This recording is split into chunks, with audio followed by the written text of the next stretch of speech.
All right, golfers, today we're talking putting, and I've got this very unique putter here, this training aid, that's got a literal hole right through the center there. Just enough room for a golf ball to get through here. I'm going to show you how this can be utilized to greatly help your path. Now, if you don't have one of these, I'm going to show you a couple of simple, easy little drills to help better the path, and we're also going to work on putter face. My goal for you, no more 3-putts. Now, if you're not able to find one of these, and again, this is called a Zen Oracle training putter here. Hopefully you can see that there. And what I see on a daily basis with putting lessons is the stroke or the path is not ideal. Most often, players are cutting across their putts from essentially an outside in manner or direction.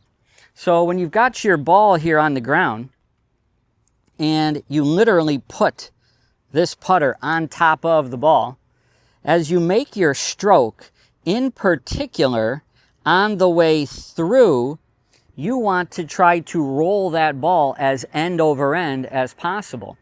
Now, a great little drill to help encourage better path would be taking your ball and simply, the aim line, the logo, whatever it may be, and aim that at something you want to aim towards and try to get that ball to roll as end over end as possible.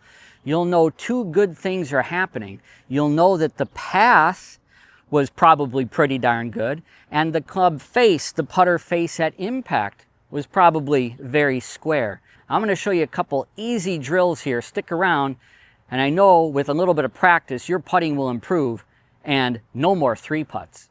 And what I always like to do is show pros and cons to any drill, because I want you to understand that if you're doing a drill incorrectly, it's not doing you any good whatsoever. Now, in regards to faulty putting, there's a couple of key things I see often when I give putting lessons at my training studio.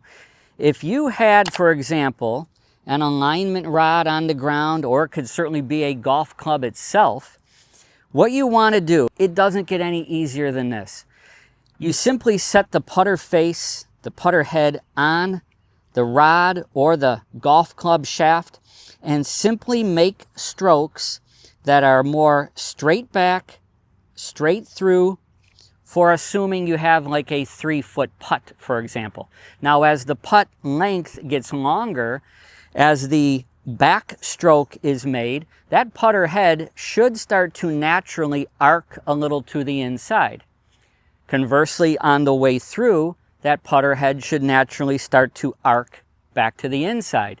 But on little putts, let's call it 3 feet or less, that putter should be riding essentially straight back, straight through, along or on top of that rod on the ground.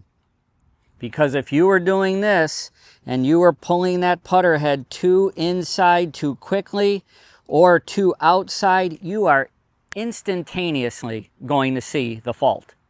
Now, when you do this actually hitting a putt, do this. So toss the rod or club off to the side, and what you'd want to do is where the putter face, the putter head is, place a tee slightly outside of the toe and place another one here slightly outside the heel. So what you're working on here now is you're working on getting your putter path to work more straight back, straight through, and hopefully never nicking those tees. Because yet again, if that putter is working, say, too inside, it might then arc or push to the outside. You hit the outside tee, or it's over here, it's cutting across, whatever the case is, not good. Now, of course, you can do this with a ball. So simply take a ball, place it here. Let's see if we can work through that little gate without nicking the tees. Now let's work a little bit on face control. Now this gets a little more difficult. Work on this. I know you can do it, But man, if you do this and you can get your ball rolling through these 2 additional tees that are placed about a foot, maybe 2 feet in front of where those 2 tees are, but you have the other tees that are positioned just enough on the outside of the ball like this, you can give yourself a little bit of breathing room there, sure, but then you can start to tighten that up a little bit as you get a little better with this. So what we're going to do here is we're going to start to get that path better, but let's also see if we can get that ball to roll through this little secondary gate here. Again, you're going to know that your path is better if you don't hit either one of those outer tees. And you're going to know the face control is wonderful if you can get it through this secondary gate. Let's give it a shot.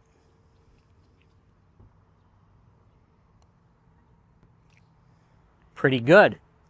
It can be a little difficult at first. Work on this. And I'm telling you right now, your 3 putts will go down. You'll probably eliminate 3 putts. And the other thing I see when I do putting lessons is people are just moving around too much. There's too much turn and rotation of the body. The head, the eyes, the hips, the lower body. We want to essentially be from the waist down like we're in a block of cement. We're frozen. When you watch the best putters in the world, and I'll put an example on the screen here, you will see that they are primarily frozen from the waist down. Now, a good way to work on this, simply do this. Grab a dime. I've got one here in my pocket, just a regular dime. Now, what you want to do, simply place that on the ground, put your ball right on top of the dime. Let's kick these tees out of here.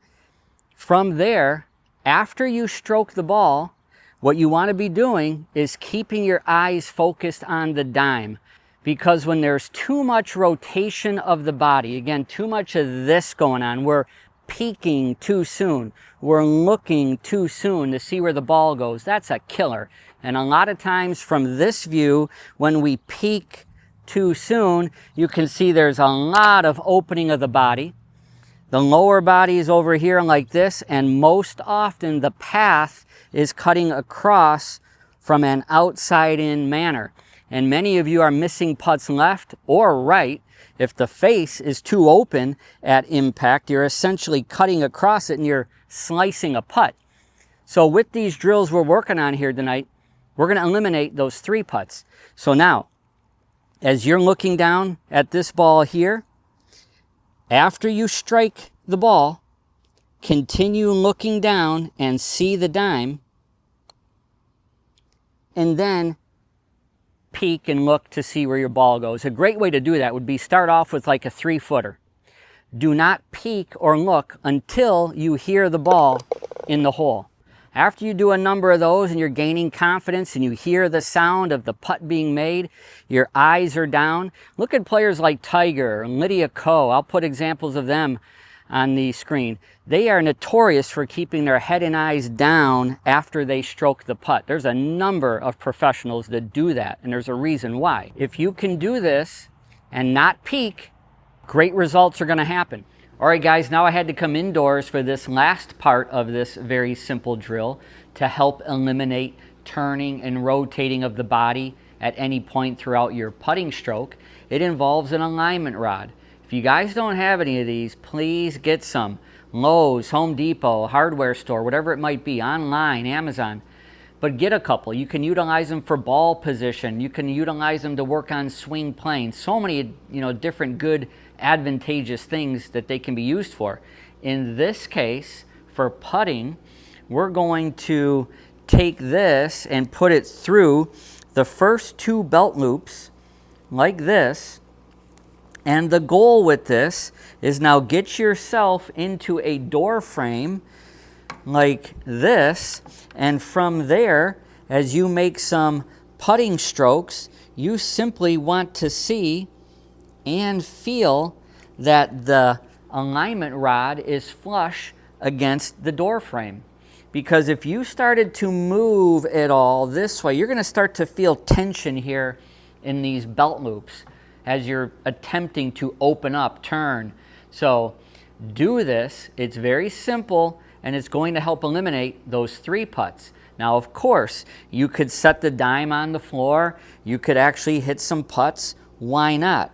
I certainly would. Work on this for a little bit, and I'm guaranteeing you, you're going to bring those 3 putts down or eliminate them altogether. All right, golfers, so I hope you got something out of that today. And if so, please hit the like and subscribe button. It'll help grow the channel, and I would greatly appreciate that. And as always, I offer a free swing analysis. All you need to do, simply subscribe to my channel. In the first pinned comment down below, you'll see the link to my website. Send me your swings. I'd love to help.